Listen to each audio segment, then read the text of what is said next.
What's up? Hey, got a question for you. All right, what's up? So I've been so for the last I started the first day I started cold calling was literally on my birthday, which was like the 24th, so like last like a week and a half ago or something. So the entire time I've been focusing on FISBOs for sale by owners. What I find myself doing is that I do spend a lot more time comping properties than actually calling people because I want to make sure because the last time you and I spoke, you asked me what the ARV was, and I didn't know because I didn't do my due diligence first. So before even calling a property, I usually find some comps so that I can get an idea of what the ARV is. That way, I can get a number to be able to present to that seller. So the issue that I'm having with these comps is I remember watching because I go back to some of your videos like months before, even years prior. And I noticed that one of the rules is to find out if whether or not the property is in the same subdivision. How do I know if a property is in the same subdivision as the other comps? Because I'm All not right, Jay, I gotta right. stop you right here. Do you watch basketball? Hmm. I love basketball. Who's your favorite team? Honestly, the Sixers. Sixers. Oh Mhm. God. Okay. All right. So, um, all right. So, like, how boring would the Sixers be? There's no shot clock, like college basketball. Put like a 50-second shot clock. James Harden's just gonna be holding that ball all day. It'd be Mhm. boring. He'd be dribbling around all day. The problem is, it's like that. You need a shot clock for doing your ARV. If you Right. spend 3 minutes dribbling the ball, it's going to be like 20-10 the score of the game. It's going to be boring, right? Right. You need to be put on a shot clock because you're not scoring as much because you're taking too much time before you shoot. Right. You need a 24-second shot clock, okay? Right. So you need to make a guesstimate, like a quick guesstimate of the ARV. You talk to them and get the repairs while you're doing it, more or less. Unfortunately, like you just got to lowball them to a point. Hmm.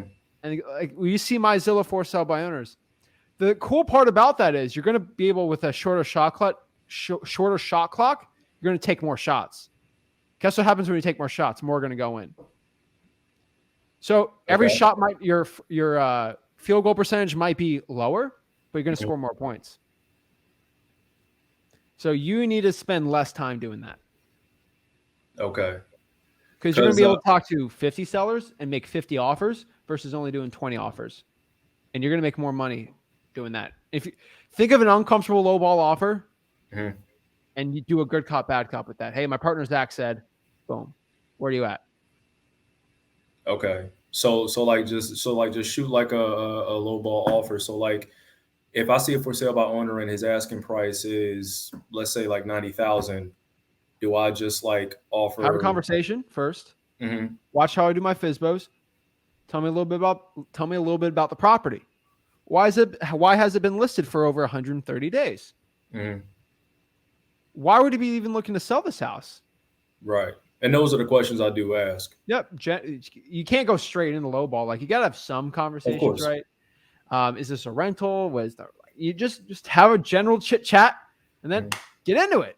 Because like half the time, I'm not, and I don't know if this is a good thing or a bad thing, but like half the time, I don't even really. Uh, Sometimes I throw the offer out there. I mean, I let them know where I'm at, but I don't really say like, "Hey, this is my offer." I usually say, "Hey, this is kind of where I'm at," Nope. depending on what they Your say. Because partner is usually, at it. I'm Good sorry. cop, bad cop. You have to have an excuse of your low ball. Don't put the badness on you. Make me the bad cop. Okay. Okay, all right, I got you. Um, and when you're looking at a deal that kind of has like a where the spread is like kind of tight. So I found this one property and I kind of calculated the ARV to be around like 100,000. Its closest comp was a little bit kind of like down the street from where the subject property is, and it's the best comp that I see in that area. So I did the ARV of 100,000. It's a very small property. It's like 728 square feet, and so I went off of your pricing for the square footage. It was one of the videos that you did that I screenshotted off of, and I used that and I around like 30,000 to repair. So I took 30,000 off of that, 70,000, multiply that by 70% because the ARV is under 120, and I came up with around where he was asking for. It was like around like 55, 50, something like that. I think like 49,000 it came up with. And he said that the lowest that he would take was 55. And I said, could you meet around like 52? So it's already a tight spread for around where a cash buyer would pay for, which is 49,000. That's after the ARV formula. So if it's that tight, was that a deal that you would still entertain? Because I saw one of your videos where, like you said, even if it's like 5,000, 3,000, especially if it's your first deal, why not take it? So I'm kind of looking at it from that perspective. But if your MAO is 49, why would you do 52? Because 49, so the 49 is what the cash buyer would buy. That's before you even add in the wholesale fee. So with ARV, which is the 100,000 minus the repairs, which I estimate to be 30,000, then multiplied by 70%, that brings you to 49,000. So would that be the price? MAO is the max allowable offer. So at 48, you'd make 1,000. Right. Yeah. So the cash buyer would buy it at 70,000, right? No, they'd buy it at the MAO. So if it's 100,000 multiplied by 70,000 is your MAO. So that means if you lock it up for 60, you sell it for 70, make 10K. The MAO is what the cash buyer is willing to buy it for. Okay, I think my math might have been. No worries. Dude, you're just getting started. Like, man, you're barely even a month in. Okay, so you're taking the action. I love it. Right. You have taken way more action when I started than when I starting out. So like, calm down. I ain't out there doing bandit songs yet. No, not yet. But like, just FYI, like the MAO is the max you can offer because most cash buyers for under $100,000 ARV house, they want to get at least 30% off of what the actual value of the house is. 30% off of that. So that's where it comes with our fee. So if it's 120 and it needs 20,000 repairs, 100,000 minus 70 is 70,000. So most cash buyers want to buy that at 70. Okay. All right. So okay, I got you on that. So because he said 52. So if I can maybe lock it, so the 52 said that the lowest, he said that 55 is the lowest it will go. And I got him to come down at 52. So I don't think he's going to go any lower than that. Jay, here's the cool part. You might be off on your numbers, which hopefully you are. Hopefully. So the only way you're going to know is you're going to have to go to a cash buyer that you trust and know and ask them how much they'll buy this for. Gotcha. Isn't there a risk that they could take that deal from me? Because I don't have any cash buyers that I haven't been in the game. See, that's your problem. There's also a risk that you lock it up and you can't sell it. Right. Everything's a risk, right? Of course. That's why you need some cash buyers that you can trust. But that's another option you got. So it's up to you. I can't tell you what to do. Right. But if you calculate an MAO 49, I won't go above that. I don't work for free. Of course. So you don't either. Absolutely. And real quick, can you elaborate more on the subdivision, like exactly how that works? Yeah. So when you're actually looking at comps, how do you know whether or not the property is in the same subdivision? Because I just got my prop stream back. Prop stream is the only thing that will tell me from my experience so far. It's the only thing that told me the subdivision the property is in. No. Guess where prop stream gets that from? The property appraiser. So you're going to have to go to the property appraiser, and that's where subdivisions are basically created. There's like Sterling Heights. There's, I don't know, East Meadows. They're all like little divisions in the city. This neighborhood or whatever, they all get little things. Soho, like New York City has those. They're everywhere. I don't even have them memorized. I kind of just go off a zip code in my head, but I kind of like to keep it in the same subdivision more or less. Now, I only go hard on the comps. I don't put a shot clock on me if I'm going on an appointment. Then I get the comps perfect. Right. If I'm doing a Zillow for sale by owner, they're not the most crazy deals, so I don't go as hard. So I have a little shot clock going on me. When you do a code violation, a probate, a water shutoff, a drying for dollars, a reverse drying for dollars, and it's a good lead, then I go hard in the paint on the comps. You're going hard in the paint on the comps with Zillow for sale by owners. You need to be on the shot clock for Zillow for sale by owners, and then you go hard in the paint on the ones for the government lists. Gotcha. Okay. That's it. All right, cool, cool, You're cool. doing the right thing. You're just doing it in the wrong section. Got you, That got you. makes sense. I had a feeling. And one more thing before I go, I want to get somebody else on here. When dealing with stubborn sellers, again on a for sale by owners list, I'm seeing properties that are where the asking price is like 37,000, 20,000. So I mean, obviously you could probably get a good deal out of that. But when I call them, uh, I notice you're not really too fond of doing business with elderly people, right? Because things can kind of Love get. elderly people. What do you mean? Um, so I like. I don't know if I heard this correctly, but isn't there like some kind of like a law where if you're doing like a deal with like an elderly person, like something goes wrong, they can claim that you're like taking advantage of them or something like that? There's technically laws, right? Like, I mean, there's what elder financial abuse law, like there's stuff like that. Mm-hmm. My general rule of thumb, if they're over 65, I like to have the son or daughter included. Some people are like 74, they're like, don't talk to my kids. No, I'm making decisions, right? I had Mm-hmm. a 95-year-old lady, her son was a lawyer. She was like, he doesn't talk for me. I talk for myself. And then on the side, I talked to the son. He's a lawyer. He's like 45, right? He's like, okay, that works. Usually, if they're over 75 or 70 or above, I prefer to talk to the kids about it Mm-hmm. and ask them a general question about the house. There's no law against that. I just feel comfortable as a human being doing that.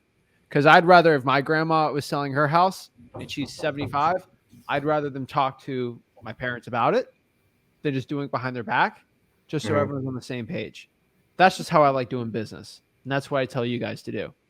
I right? Because there's sick people out there that try to buy a house that's worth 500 grand for $2,000 and try to like get a one up on a really old person in a nursing home. It's terrible, right? We have laws against that. That's terrible. Right. But if you do the due diligence, you talk to them, you talk to the kids, the family, maybe an uncle. That's Mm-hmm. I feel like that's the right thing to do. So that's what I tell. There's no law. I I do most of my deals are with like technically older people per se. But like if they're over 65, 70, I do Mm-hmm. like talking to the family. That's just how I do business. Gotcha. You don't have to. 'Cause the reason why I ask is one of the FISBOs, it was an old lady that picked up the phone, and I'm not sure if she's motivated because when I was talking to her, she was mainly controlling the conversation. Like I couldn't even really regain control of the conversation. Like she was asking me question after question, like the question like she's like, "What's your name? Who you work for?" "Oh, well, I work with me and my partners. Who are your partners? What company?" Yada yada yada. And it was like every time because I tried to regain control of the conversation by answering her question, but then following up with another question, and then she wouldn't even answer my question. She'd go on and proceed and ask another one of her questions. So it was just like and she was like, she said, "Oh, well, we don't work with resellers." And I'm like, but I'm looking at the property and it's very dilapidated. So it's like, you kind of don't really have a choice but to go with someone who's going to resell the property. Nope. So like, how do you even handle that situation? Yeah, this is easy. Reseller, does she mean someone's going to buy it then flip it? Well, she asked me, "Am I going to take the title over?" Which essentially, yes, I would be. But then Me she or said, my "Are you partner? going to resell the property?" Huh? Me or my partner are going to do it. Right, exactly. And Yeah. so that is how I responded to her. I said, me and my partner's going to take over the property. And then she was like, "Oh, are you going to like resell the property?" And then I kind of got stumped because, I mean, that is the intention technically. But I didn't answer the question straight like, "Yes, we are going to resell." I said, "Well, I mean, it depends on the condition of the property. We could resell it, we could flip it, we could rent it out. It all just depends on how the You've deal's been going to listening to go." me. That's And that's it. then that's when she said, "Oh, we don't work with resellers. Bye." And then she hung up, and I'm like, "Where did I She's go wrong?" unmotivated. I honestly like that's always the line. I have to go and actually look at it because either I'm going to buy it, I can rent it out, I might have to flip the house. I don't know. Does Mhm. this house have termite damage? Because I've had deals where it had termite damage. I just got to flip it. I don't want to rent this thing out. Does your house have termite damage, Miss McConnell? Right? Mhm. No. Like, see, like you got to flip it on them. Usually, when they ask a bunch of questions, it's not a deal. Right. The questions are like, can you buy fast? How classy you close? It's if it feels like an interrogation, no. Yeah, that's literally what it felt like an interrogation. Like I couldn't even really couldn't even ask questions of my own or anything like that. So Yeah. yeah. And there's a difference between controlling the conversation and then the length of the like most conversations, the seller should talk 80% of the time, but you're in total control. Mm-hmm. That's how interviews work, right? And what does an interviewer do? They ask questions. Right. They were asking the questions, they controlled it. So I would honestly say you're calling the for sale by owners. I would start getting some government lists. I would start just putting them in. I would just start Okay. adding some in. You're doing well. If I only did Zillow for sale by owners, I'd go crazy. I'm just letting you know. I'd go cuckoo. Okay. Gotcha. I want to start adding in some extra ones. Yeah, yeah. I just watched one of your videos. They said you uploaded a couple months ago. The top free marketing methods to go after pre foreclosures, arrest records, everything like that. I wrote all of those down, so I'm going to start. What market are you doing right now? I'm in Tennessee. You're in Tennessee, right? Yes, Chattanooga? Clarksville. Clarksville. All right. So you're going to run out of Zillow for sale by owners really quick. Like Yep. really quick. Like I can do all of Tennessee probably in 10 hours. What are you going to do after that? Then Wait that's what 100 more days, right? Hmm? You're going to have to wait 100 more days, right? So like I like the Zillow for sale bonus. I think it's actually essential that you do them because you're gaining like very valuable experience. And that's why I started out doing for sale by owners to kind of get used to talking to sellers, honestly. Because I kind of looked at it as like, if I get a deal, I get a deal, but I'm really doing it to kind of start getting the feel of talking to people. Okay. The only thing I can tell you, because you are in Clarksville, I would look up. I 100%. You should do Hopkinsville. You should do some Arkansas Kentucky Bowling Green's right there. Kind of that border area. You know what I'm talking about, right? Yeah, I called a couple of people today in Kentucky. I started doing a little bit in there. I contacted a couple of people in Owensboro, somewhere Dude, in there. you're doing well, man. I would honestly anywhere within an hour. Nashville's a little weird. Outside of Nashville's way better. And dude, I think you have a great market. I think you go after government lists, reverse drawing for dollars, drawing for dollars. You're in a great one. I personally feel like the Zillow for sub owners, you sound great like talking to you. Like I can imagine you do very good. You don't seem scared. You're ready to go after it. I think your skill set's Confidence is better. half the battle. Huh? Yeah, I think your skill set's better going after better quality data. You know, I don't think you need to call Zillow for sub owners to gain that confidence. You already have that. That's pretty impressive. I'm impressed. So I would be going after those more quality lists.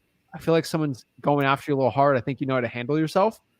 You're obviously listening to what I'm saying. You know how to do the rebuttals. I think you should start putting that in there too. You're just going to run a Zillow for sub by owners and then back to the drawing board. Got you. Okay. And last thing, when someone tells you that they're going to let their attorney handle the closings, is that a good thing or a bad thing? Bad thing. You need to control the title company. Got you. Okay. Because, I just want to make sure. Because then because that attorney might not like you have they just might not like that you have an assignment fee. Right. Jay, we can't give you an assignment fee, but we'll close it. Gotcha. Okay. You're all right. Yeah, that answers all my questions, Zach. I appreciate you. All right.